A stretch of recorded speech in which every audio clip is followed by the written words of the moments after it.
Hello and welcome to another fun-filled edition of Adam's Music Box, where today we wish a very happy birthday to the greatest, to Muhammad Ali. Now, some of you might be asking yourselves, well, why are we talking about boxing on a music show?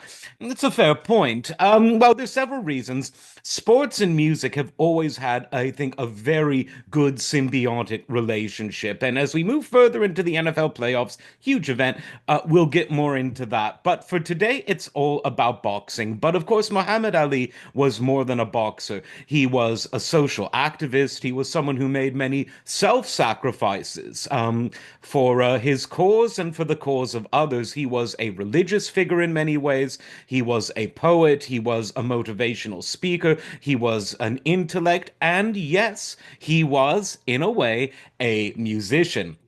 Now, this might seem a bit strange, but in 1963, when he was still known as Cassius Clay, he released a spoken word album called I Am the Greatest. Now, this album was known for many things. Some actually say that it was Muhammad Ali who invented the diss track. There's the line, Will the real Sonny Liston please fall down? We all know what people have done with that line. And so it's a lot of spoken word, and at the same time, he released a single, a music single, and this was his version of Benny King's huge hit, Stand By Me. And while he's definitely a better boxer than a singer, Muhammad Ali wasn't a bad singer. I mean, he had rhythm, he had feel, he was clear. You can hear it through the microphone that he was having a lot of fun. But when it comes to a music album all about Ali, where the music is truly exceptional, I have to point to a soundtrack from the late 70s to a film in which he starred called Muhammad Ali in The Greatest, the film being called The Greatest. Now, this soundtrack featured an eclectic mix of musicians. There was, of course, the main composer, Michael Masur, and in terms of the performers, the star of the album was really George Benson.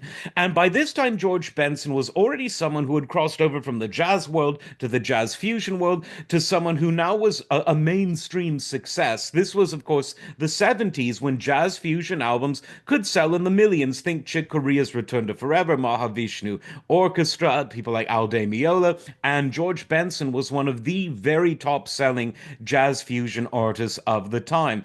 And he was all over this album, particularly with the lead single, The Greatest Love of All. Now, this was all about Ali's struggles and his perseverance, and the song was covered very famously on Whitney Houston's album from 1985, and that became one of her absolute biggest hits. And that's the version most people know, but it started with George Benson in a more sort of jazzy version. Another band that makes an appearance on this album is one that I really, really like. They're sort of a psychedelic soul band called Mandrill. Really, really interesting band. A bit of rock, a bit of fusion, a bit of R&B. I mean, it's all fusion, really. Check out the album from 1972, Mandrill Is. Really good stuff. And of course, they do some great work on this album, which luckily is available on all the main streaming services, the Ali album. Definitely listen to that.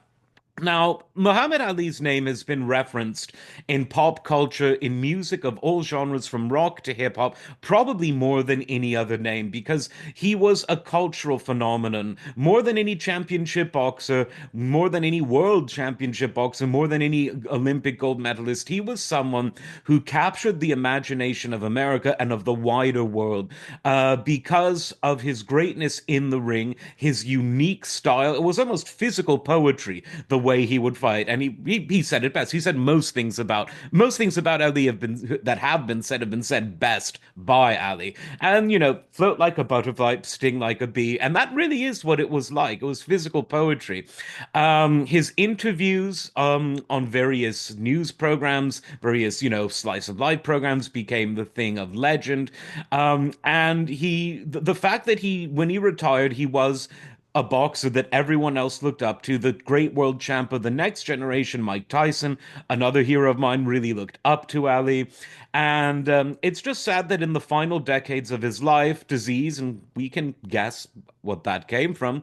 It inhibited his ability to verbally communicate, but he remains someone with stalwart dignity, an inspiration, and someone who, while controversial in his lifetime, is someone that really became a unifying figure. I mean, it's hard to believe that when he was protesting the draft for the war in Vietnam in the 60s, that, decades later he would be honored by name in Donald Trump's famous 2020 speech as president before Mount Rushmore. So what goes around really does come around. And Ali is someone who I think is universally loved now, just as he was universally loved and loathed, but someone who engaged everyone in his own lifetime. But I think, the good guys won this time. Ali is the greatest. And we have an album from his lifetime in which to celebrate it. As always, like, subscribe. We'll see you next time. Take care.